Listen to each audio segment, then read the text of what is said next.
الحمد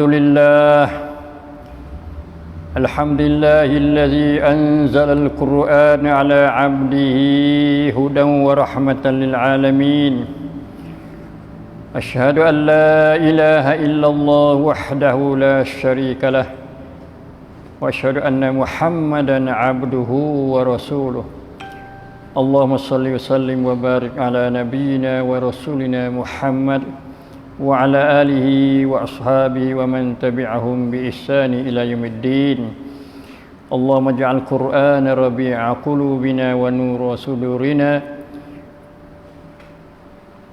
وشفيعا لنا يوم القيامة إنك أنت السميع العليم اللهم عافنا من كل بلاء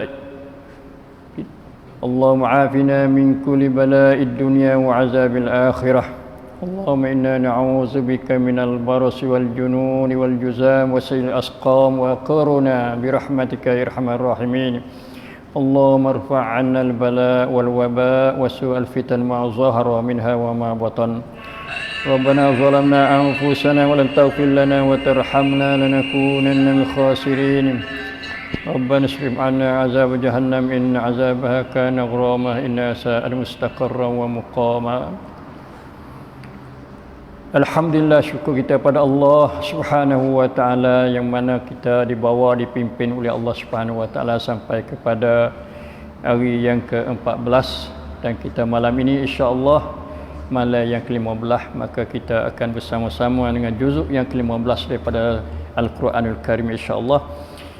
Malam ini kita akan bersama dua surah iaitu suratul Isra dan suratul Al-Kahf. Surah Al-Isra. Nah, kita mula dengan surah Al-Isra. Surah ini adalah surah yang ke-17 diturunkan di Mekah. Ayatnya ada sebanyak 111 ayat. Juzuk yang ke-15 ini dimulai daripada awal surah Al-Isra. Nah, bismillahirrahmanirrahim. Subhanallazi asra bi'abdihi laylan minal masjidil harami ilal masjidil aqsa allazi barakna hawlahu linuriyahu min ayatina innahu was-sami'ul basir innahu was-sami'ul basir. Ayat dalam surah Isra, nama surah Al-Isra. Kita selalu dengar kisah cerita Isra. Isra ni makna jalan. Allah Ta'ala menjalankan hamba dia di waktu malam. Hamba dia iaitu Muhammad sallallahu alaihi wasallam, yang mana kisah cerita Al-Isra ni Allah Ta'ala muat dalam ayat pertama yang kita baca tadi, iaitu subhanallazi asra bi'abdihi laylan minal masjidil haram ilal masjidil aqsa allazi barakna hawlah linuriyahu min ayatina innahu was-sami'ul basir. Maha suci Allah yang telah menjalankan hamba-Nya. Jadi Isra adalah satu mukjizat yang Allah Subhanahu wa taala beri pada Nabi kita Muhammad sallallahu alaihi wasallam. Berlakunya Isra setelah mana Nabi kita tu dia menghadapi berbagai-bagai cabaran dan pada masa itu juga sebelum pada Isra tu berlakunya kematian dua orang yang dia sayangi, iaitu satunya bapa saudara dia Abu Talib, yang mana walaupun dia bukan orang Islam pada masa itu, tak ada masuk Islam, tapi dia bela sokong memberi perlindungan kepada anak saudara dia Nabi Muhammad sallallahu alaihi wasallam daripada perbuatan jahat menyakiti daripada orang-orang kafir Quraisy, kafir-kafir musyrikin yang selalu dia tu nak melakukan sesuatu yang jahat terhadap anak saudara dia iaitu Nabi Muhammad sallallahu alaihi wasallam. Maka bapa saudara dia inilah yang bela dan mempertahankan anak saudara dia walaupun dia tu tidak bersama Nabi sallallahu alaihi wasallam. Yang keduanya iaitu kematian seorang isteri yang disayangi, isteri yang pertama iaitu Khadijah binti Khuwailid. Jadi dua-dua ni merupakan sayap penyokong yang besar yang membantu dakwah Nabi sallallahu alaihi wasallam untuk melancarkan di kalangan masyarakat Malaysia. Jadi Allah Taala dia mula dengan subhanallazi asra bi'abdihi, maha suci. Bila sebut perkara yang rasa pelik di si manusia, maka Allah Ta'ala mula dengan subhana, maha suci. Maha suci daripada Allah Ta'ala tu, dia buat perkara yang bukan-bukan, yang tak betul, yang tak kena, perkara yang salah tak. Isra' ni mukjizat. Mukjizat ni maknanya Tuhan wi kepada Nabi, Rasul-Rasul saja, tak wi kepada orang lain. Kerana perkara ni perkara yang luar biasa. Luar biasa yang tak serupa dengan kejadian-kejadian yang berlaku di kalangan manusia. Lalu Allah Ta'ala dia mula subhana, maha sucinya, tasbih. Kita juga bila kita temu benda-benda yang pelik-pelik, maka kita kata subhanallah, maha suci Allah. Dan kalau tak pelik pun kita kena rajin tasbih kepada Allah Subhanahu Wa Ta'ala, kerana Allah dia suruh kita tasbih pagi-pagi, petang-petang. Wasabbihuhu bukratan wa asila. Hendaklah kamu bertasbihkan Allah Ta'ala pagi-pagi dan petang-petang. Tasbih ni satu perkara menjadi kewajipan kita lah, orang mukmin, orang Islam ni, Muslim dan Muslimah. Kena subhanallah, subhanallah. Tengok lepas sembahyang, disuruh kita tu tasbih 33 kali. Lepas tu nak tidur pula disuruh kita tasbih 33 kali bersama dengan tahmid alhamdulillah dan juga takbir Allahu Akbar. Itu tanda kata pentingnya tasbih, dan kita berhajat kepada tasbih. Kerana satu kelebihan dia besar, yang keduanya untuk kita nak menyucikan Allah Subhanahu Wa Ta'ala daripada sifat-sifat yang tak layak dengan dia, yang disifat oleh manusia-manusia yang jahil, manusia-manusia yang dia itu ingkarkan Allah Subhanahu Wa Ta'ala. Isra' ni Allah sebut kata bi'abdihi, dengan hambanya. Dia tak ada sebut kata siapa dia hamba, tak ada royak. Dia kata bi Muhammadin, bi rasulihi, bi nabiyhi, dengan nabinya, akan rasulnya, akan Muhammad, tak sebut. Sebut abdihi, hambanya. Jadi tidak lain hamba di sini iaitu nabi kita Muhammad sallallahu alaihi wasallam. Sebab apa? Sebab nabi ni dia kemuncak tinggi kehambaan dia kepada Allah Subhanahu Wa Ta'ala. Dia selalu beribadat kepada Allah dengan sungguh-sungguhnya. Kalau kita nak ambil contoh daripada Nabi adalah sangat baik, kerana Nabi ni laqad kana lakum fi rasulillahi uswatun hasanah. Semaya malamnya sehingga bekak kaki-kakinya, dia selalu syukur pada Allah Subhanahu Wa Ta'ala. Itu panggil kehambaan Nabi kita Muhammad sallallahu alaihi wasallam. Tekah jauh dengan kita ni jadi hamba Tuhan ratik, jadi hamba syaitan ratik kah. Jadi hamba pada nafsu ratik. Na'udzubillah min zalik. Oleh itu mari kita usaha, terutama dalam bulan Ramadan al-Mubarak, kita benar-benar boleh kita nak perhambakan diri kita dengan sungguh-sungguh terhadap Allah Subhanahu Wa Ta'ala, kerana munasabah boleh beribadat kepada Allah. Lailan minal masjidil haram ila al-masjidil aqsa allazi barakna haulah. Satu malam saja Isra' daripada Mekah, daripada Masjidil Haram kepada Masjidil Aqsa di Palestin, di Baitul Maqdis. Satu malam saja. Zaman dulu kalau berjalan agak panggil makan masa lama, bulan-bulan baru nak boleh sapa. Daripada Mekah, sama ada berjalan kaki kau turut lagi, atau kenderaan naik unta ke juga lambat kerana jauh perjalanan. Tu satu malam. Tapi Allah Subhanahu Wa Ta'ala dengan kuasa dia, Nabi dia Isra' daripada Mekah kepada Baitul Maqdis iaitu Masjidil Aqsa dalam masa yang singkat saja, sehingga orang-orang musyrikun rasa heran bagaimana Nabi itu dia berjalan lagi daripada Mekah kepada Baitul Maqdis dalam masa sekejap saja, tak ada lama. Jadi kerana Allah Ta'ala sedia kederaan khah bagi Nabi untuk Isra' sebagai nak menggapa, nak ambil hati Nabi, nak menggembirakan Nabi kerana duka cita, duka cita daripada penetengnya orang-orang musyrik, duk meneteng, duk lawal, duk tindas, duk buat zalim, sama ada dia sendiri atau sahabat-sahabat dia.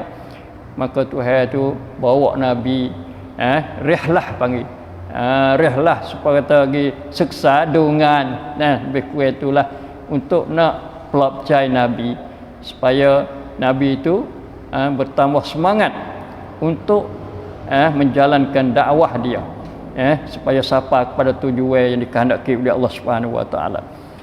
Isra' ni daripada masjid kepada masjid. Ini tanda katanya kepentingan masjid.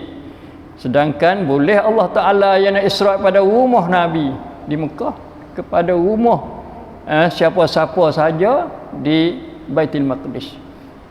Tetapi Allah Subhanahu wa taala dia Isra' daripada Masjidil Haram kepada Masjidil Aqsa. Dua masjid yang mempunyai kedudukan yang tinggi, kerana Masjidil Haram adalah masjid yang bila kita beribadat di dalamnya, solat semaya di Masjidil Haram, maka diganda pahala dia seperangga 100,000 semaya di masjid-masjid lain. Dan pula di Masjidil Aqsa, dan kita semaya di dalam Masjidil Aqsa, kelebihan dia tu sama dengan 250 semaya di masjid-masjid lain. Ada juga riwayat kata 500, tapi riwayat yang lebih rajahnya iaitu 250 pahala, 250 semaya banding dengan semaya di masjid-masjid lain. Jadi kita di sini kita dapat ambil pengajaran bahawa masjid adalah rumah Allah Subhanahu wa taala. Dia ada peranan yang besar dalam membinakan orang-orang Islam supaya menjadi orang soleh, orang baik. Kerana orang mai masjid ni tak ada orang tak molek. Mari nak semaya kerana Allah, mari nak zikir kerana Allah, mari nak baca kitab Allah, Quran, buat halaqah dan mengaji majlis ilmi dan sebagainya. Itu kedudukan masjid dalam Islam kita. Kemudian kita mari tengok pula itu cerita kisah Isra' yang selalu kita dengar bila tibanya bulan Rajab, tapi sebenarnya bukan bulan Rajab. Ulama yang khilaf, setengah kata bulan Rabiul Awal pada macam-macam lah, tapi tidak ada masalah tarikh atau bulan mana-mana pun. Yang pentingnya kita ambil pengajaran daripada Isra' yang banyak, pengajaran-pengajaran dia yang boleh kita ambil untuk menjadi pengiktibaran kita dan kita pakai dalam hidup kita, sementara kita nak jumpa dengan Allah Subhanahu wa taala. Kemudian kita mari pula kepada ayat ayat yang ke-9, insya-Allah taala. Malam ni kita akan dengar ayat 9 yang mana Allah cerita bahawasanya kelebihan Quran sangat besar. Inna hadzal Qur'ana yahdi lillati hiya aqwam wa yubashshirul mu'minina allazina ya'maluna as-solihati anna lahum ajran kabira. Quran. Tugas Quran, perani Quran, tu gapo dia Quran, faedah gapo kita duk suruh ma'al Quran, bersama Quran, suruh sain dengan Quran, suruh baca Quran, suruh tadabbur Quran, suruh amal dengan ajaran Quran. Apa ke faedahnya? Allah Ta'ala royak dengan jelas kerana dia tegah kata inna hadzal Quran, sesungguhnya Quran ni. Quran kita duk baca bulan Ramadan terutamanya dan bulan-bulan lain. Bila bulan Ramadan ni kita tekan sikit, kita perbanyakkan baca dia, dan kita selalu guna masa untuk bersama Quran. Quran ini yahdi, sentiasa memberi petunjuk, hidayah, tunjuk jalan, bimbing, bawa manusia lillati hiya aqwam, ke jalan yang sangat betul. Masya Allah, aqwam, wazai afdal, yang betul, yang luruh, yang kukuh, yang comel, yang baik. Itu mana aqwam. Tu ana bukan kalau pasang apa ni kitab-kitab atau ajaran-ajaran yang dia tidak boleh tunjuk pada jalan aqwam tu, maknanya dia tak lama, tak lama. Tapi Quran ni yahdi lillati aqwam. Kalau di segi hidayat Quran dalam hubungi kita dengan Tuhan kita. Kita ni seorang manusia yang ada dua hubungi. Satu hubungi dengan Allah Subhanahu wa taala Tuhan kita. Yang keduanya hubungi kita dengan sesama kita. Hubungi kita dengan Allah, iaitu beribadat kepada Allah, beriman dengan tauhid. Itu Quran inilah ajar kita, tunjuk kita, bawa kita supaya kita tu betul molek, akuam molek dalam hubungi kita dengan Allah Taala. Kita perlu kepada akuam, jalan yang akuam. Iaitu gak jadi syirik kitanya. Bila beribadat jadi bid'ahnya kita. Bila kita buat apa-apa tu jadi khurafatnya kita, kerana kita tidak berpandu dengan akuam, jalan Quran yang akuam, iaitu sifat akuam.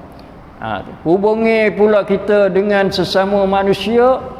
Masya-Allah, Quran dia akuam, tunjuk jalan akuam di segi hubungi kita dengan semua manusia tiap lapisan.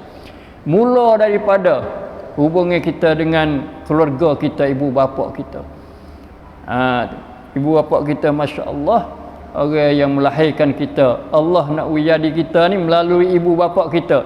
Maka kita kena ada hubungi dengan dua orang manusia yang penting, iaitu ibu dan bapa. Maka Quran dia tunjuk jalan aqwam, iaitu dia perintah supaya kita ni ihsana, buat baik pada ibu bapa. Tu. Wala taqul lahum uff, jangan kamu kata dua-dua uff, tak boleh. Itu tak aqwam tu. Dia kata tu bukan aqwam tu. Wa qul lahum qawlan karima, naklah kamu kata pada dua tu perkataan yang mulia, lembut, juruh. Itu aqwam. Aqwam.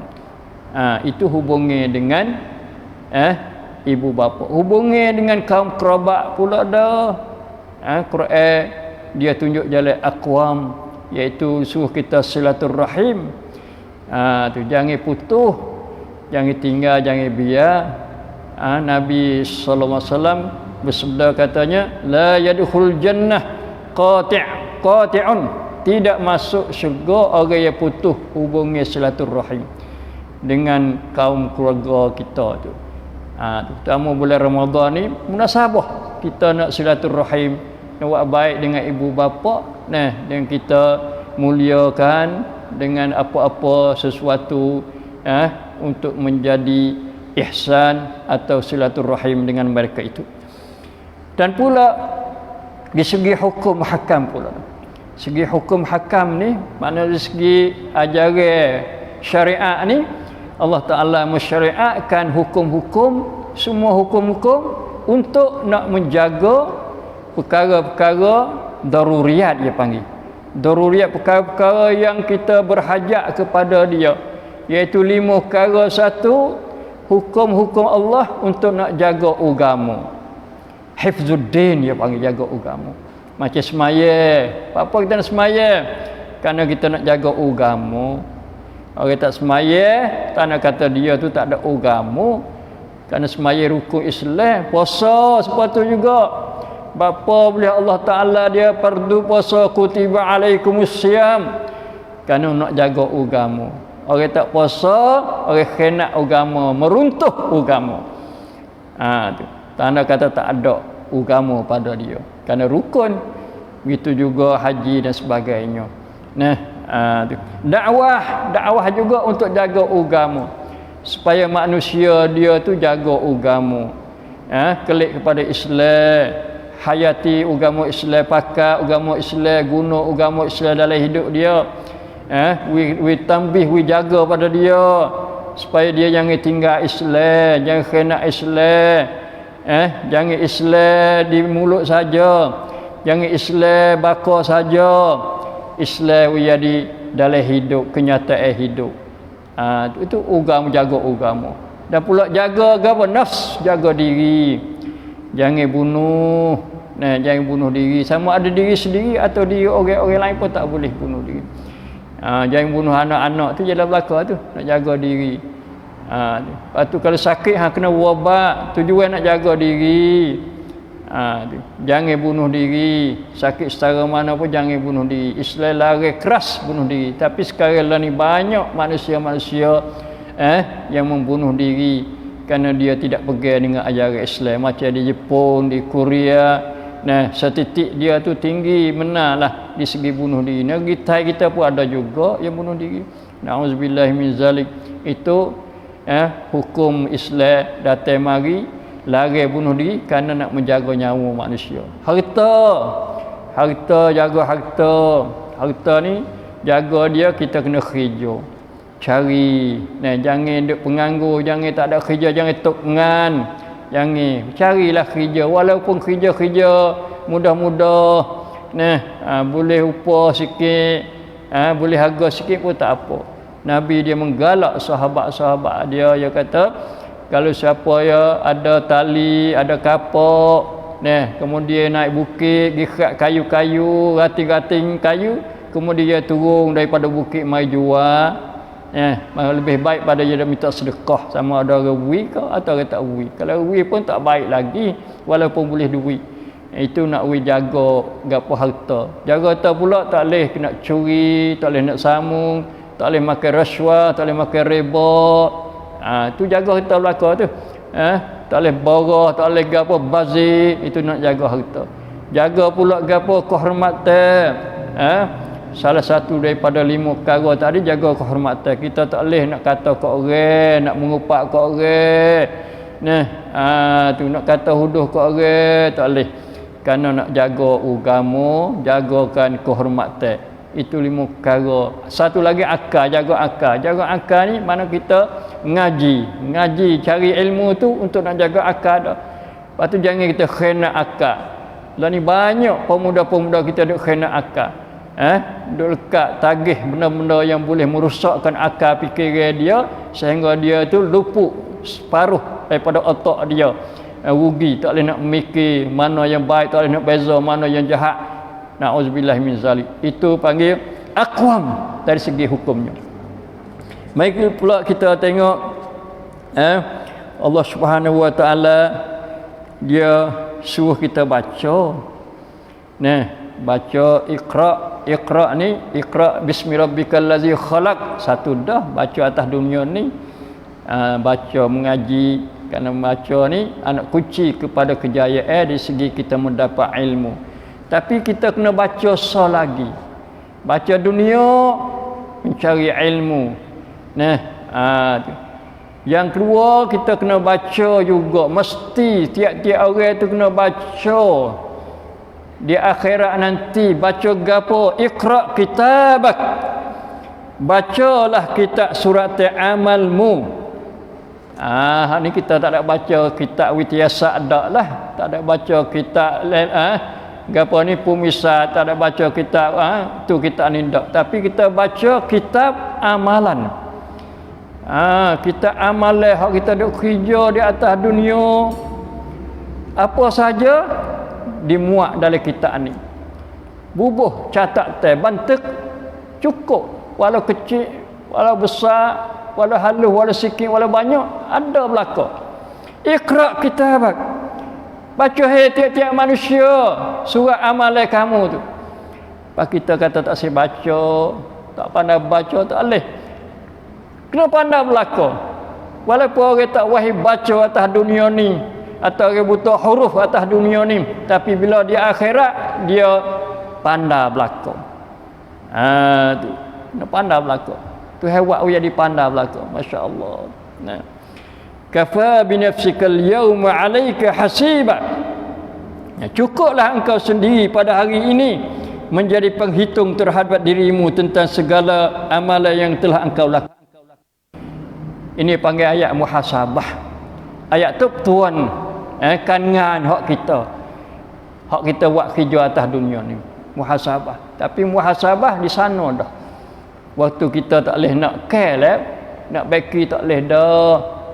Sebab tu kita kena muhasabah dulu lah ni. Hasibu anfusakum qabla an tuhasabu. Ni kata-kata masyhur katanya daripada Umar Ibn Khattab radhiyallahu anhu. Hisabkanlah kamu akan amalan kamu di atas dunia ini. Kita buat apa-apa kita hisab. Kalau kena alhamdulillah, kita buat kena semua. Kalau salah kita istighfar pada Allah. Kita minta Tuhan ampun. Terutama kita dalam bulan Ramadan al-Mubarak, dan lebih utama lagi pada malam-malam yang kita harapkan Lailatul Qadar, maka kita berdoa, Allahumma innaka afuwun tuhibbul afwa fa'fu anni bi'aca'atu.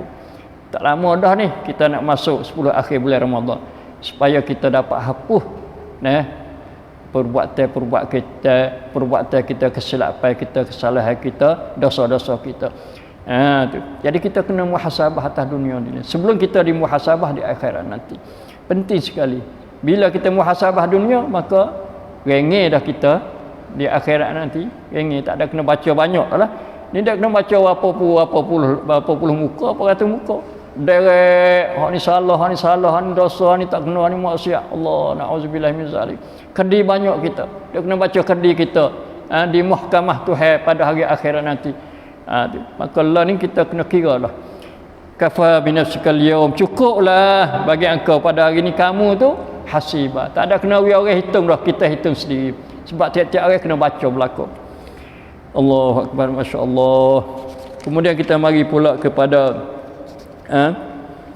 ayat yang ke-23. 23 suratul Isra.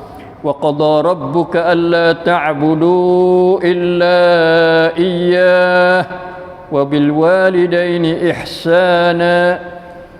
Wa qada ni makna amara, Tuhan kamu perintah supaya kamu jangan sembah, jangan memperhambakan diri kamu, jangan buat ibadat illa iyyahu, kecuali dia saja, dia semata-mata. Jangan duk sembah lain, jangan beribadat kepada yang lain. Carilah Allah dan sembahlah dia. Ini asas hidup kita. Tujuan matlamat hidup kita, wa ma khalaqtul jinna wal ins illa liya'budun. Tidak lain dan tidak bukan kami jadikan jin dan manusia kecuali supaya mereka itu beribadat kepada aku saja. Itu tujuan hidup kita. Tuhan jadi tujuan itu saja. Tak ada tujuan kata suruh pergi syirik, sembah hak lain katik, minta pada lain katik. Ni ada di kalangan orang-orang Islam ni yang dia tu masih lagi tak faham akan ayat-ayat macam ni, iaitu wa qada rabbuka alla ta'budu illa iyyahu, kecuali dia saja. Wa bil walidaini ihsana, dan dengan ibu bapa adalah kamu buat baik. Besarnya hak ibu bapa. Dan sitik kompon baik. Tuhan mari royak suruh sembah dia saja, beribadat pada dia saja, lepas tu diikuti dengan wabil walidaini ihsana. Tak ada sebut hal lain. Rasul pun tak ada sebut sini, sebut ibu bapa. Tengok mendahului hak-hak yang lain selain pada Allah Subhanahu Wa Taala dengan hak dua ibu bapa, supaya kita buat baik. Buat baik macam-macam boleh buat baik, kata lagu mana, perbuatan lagu mana. Nah, insya-Allah taala lepas tu wa imma yablughanna 'indakal kibara ahaduhuma aw kilahuma fala taqul lahumā uff wa la tanharhuma wa qul lahumā qawlan karīmā. Allah, masyaallah. Apabila ibu bapa jika salah seorang daripada duanya atau dua-dua sekali siapa umur dia tua dah dalam jaga dan peliharaanmu, maka janganlah kamu kata uff, lagi kata uff. Kalau kita roda dia, pukul dia, atau kata perkataan yang pedih-pedih menyakiti dia, lebih teruk lagi lah. Ini panggil qiyas aula, qiyas yang lebih aula lagi, kena ambil hak nu lagi ke. Walaupun ayat tak sebut jangan kamu pukul roda ibu bapa kamu, tapi kalau lah kata uff tu menyakiti hati, tapi kalau roda menyakiti dua. Tu kalau pergi pukul, pergi roda ibu bapa, hati pun sakit, tubuh pun sakit, lebih teruk lagi lah. Na'udzubillah min zalik. Dan jangan kamu jekah dia. Dan katalah kamu qaulan karima, perkataan yang sumpan santung yang mulia. Wakhfid lahuma janaha zulli minar rahmah wa qur rabbirhamhuma kama rabbayani saghira. Hendaklah kamu merendah diri kepada kedua kerana belah kasihan dan kasih sayangmu. Lepas tu doa, jangan lupa doa pada ibu bapa walaupun yang telah mati dah pun. Nah, wa qur rabbirhamhuma kama rabbayani saghira. Allah, cuculah ya Allah ya Tuhanku rahmatmu kepada kedua sebagaimana dia mencurah kasih sayang melera aku dan mendidik aku semasa aku kecil. Allah Ta'ala ajar ini panggil doa Quran. Doa Quran untuk dua ibu bapa. Nah, maka tak sayang biarlah orang tak berdoa dengar ni. Biar jadi anak, jadi anak belaka kita sama ada orang tua pun jadi anak juga. Walaupun ayah dia, ibu dia mati pun dia anak juga. Dia kena berdoa ni belaka. Setiap orang Islam, Muslim dan Muslimah kena doa Rabbirhamhuma kama rabbayani saghira. Wajib dah dia kena ambil ni. Kemudian kita mari pula kepada ayat yang Allah Ta'ala larang bazir. Larang bazir. Sebab apa larang bazir? Innal mubazzirina kanu ikhwana syaitan wa kana syaitanu lirabbih kafura. Sesungguhnya orang bazir itu adalah saudara-saudara bagi syaitan. Dan syaitan itu dia kufur terhadap Tuhan dia. Banyak lagi ayat yang kita kena ambil pengajaran daripada surah Al-Isra. Maka oleh kerana masa tidak ada, kita walih pula kepada surah Al-Kahf. Surah Kahf, surah gua. Masya Allah, ada juga nama surah Quran surah gua. Apa sakut paut dengan Qurannya surah gua. Jadi surah Kahf ini turun di Mekah. Kerana dia ada orang-orang Yahudi yang tanya Nabi sallallahu alaihi wasallam lagu mana tentang apa ni cerita-cerita orang-orang dulu. Maka Jibril bawalah surah Kahfi kepada Nabi Muhammad sallallahu alaihi wasallam, yang mana dalam surah Kahf ini disebut cerita fityah, cerita orang pemuda-pemuda yang mana mereka itu beriman. Mereka itu beriman. Ya, dalam ayat yang apa tu Tuhan sebut, iaitu ayat yang ke-10. Ayat 10. Iz awal fityatu ilal kahfi faqalu rabbana atina min ladunka rahmah wa hayyi' lana min amrina rasyada. Sebelum itu Allah Subhanahu wa taala ayat katanya bahawa am hasibtan anna ashabal kahfi wa raqim kanu min ayatina ajaba. Adakah kamu menyekahi Muhammad bahawa kisah ashabul kahfi dan raqim itu sahaja yang menakjubkan di antara tanda-tanda yang membuktikan kekuasaan kamu. Jadi Allah Taala bagi cerita hak pemuda gua ni. Kemudian Allah tanya Nabi Muhammad, adakah cerita ni kamu rasa heran?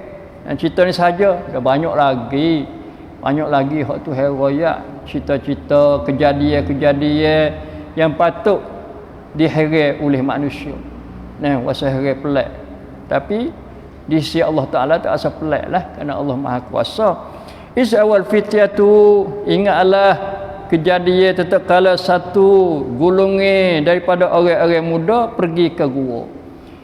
Pemuda, pemuda, marilah ambil pengajaran daripada suratul Kahfi ni. Bagaimana dia tu duduk di kalangan masyarakat yang kufur, yang syirik dengan Allah Subhanahu wa taala, masyarakat yang cemar di segi akidah, segi ibadat, di segi sosial. Tapi mereka celah-celah tu mereka beriman. Tu payah, sangat payah nak cari orang yang tidak dipengaruhi oleh suasana masyarakat. Walau hak ni kufur, tapi dia beriman. Kalau kita nak banding supaya ikan dalam laut. Ikan dalam laut ni laut masing. Tapi ikan tu bila kita buat tubik dia pada laut, sama ada dengan muka ke, dengan jala ke, kita bawa kepada dapur kita, daging isi dia tak ada masing. Isi dia tak masing. Padahal dia duduk dalam di kalangan air penuh dengan air masing belaka. Tak ada kata air tawar dalam laut ni. Biasa je. Tapi isi dia tu bila kita nak makan masing kena buh garis suku. Namanya dia tak pengaruh dengan air masing dalam laut. Tu pemuda macam itulah yang duduk di kalangan orang musyrikin, orang syirik dengan Allah Subhanahu Wa Taala, orang kufur dengan Allah. Orang buat gapo lagi sembah lain pada Allah dan kejahatan lain di segi kemasyarakatan, tapi mereka tidak pengaruh. Mereka beriman dengan Allah. Dan pula usaha tak sewi capu waktu. Takut terpengaruh macam corona lah, takut berjakit kan. Takut berjakit. Lalu mereka pakat buat dia masuk gua.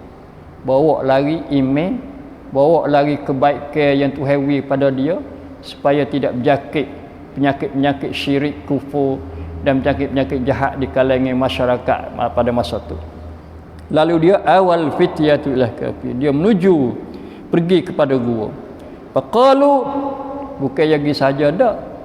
Faqalu rabbana atina min ladunka rahmah wa hayyi lana min amrina rasyada. Mereka berdoa pula, wahai Tuhan kami, kurniakanlah kami rahmat dari sisimu. Minta rahmat Allah. Pemuda kita kena belajar doa, kena belajar, kena hafal doa-doa supaya kita reti molek, lepas tu kita berdoa kepada Allah.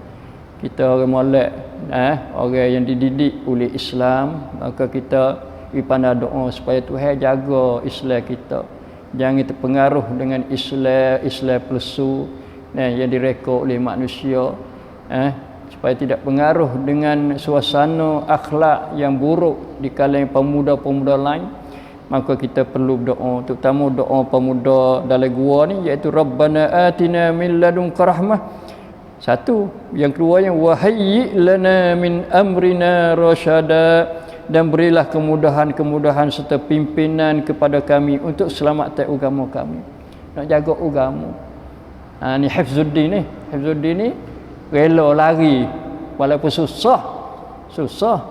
Lari pun Nabi hijrah lah. Nabi hijrah pada Mekah pergi Madinah kerana nak jaga agama. Kalau tidak, Nabi duduk Mekah sini, ada Kaabah, boleh pergi ibadat, boleh tawaf. Pakat dengan orang kafir, musyrikin duduk boleh lah. Tapi Nabi tak kena syirik, tak kena kufur. Itu di antara kisah dalam suratul Kahfi. Maka mana masa tu sudah lanjut, maka kita nak ayat akhir sekali. Ayat katanya dalam suratul Kahfi ni banyak kita dapat pengajaran, di antaranya Nabi Musa dengan Khidir. Tu Nabi Musa ni nak mengaji. Nabi Khidir ni seorang yang alim.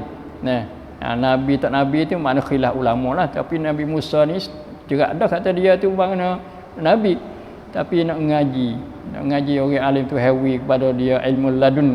Maka dia tu turut dengan sabarnya, apa yang tak reti maka dia tanya.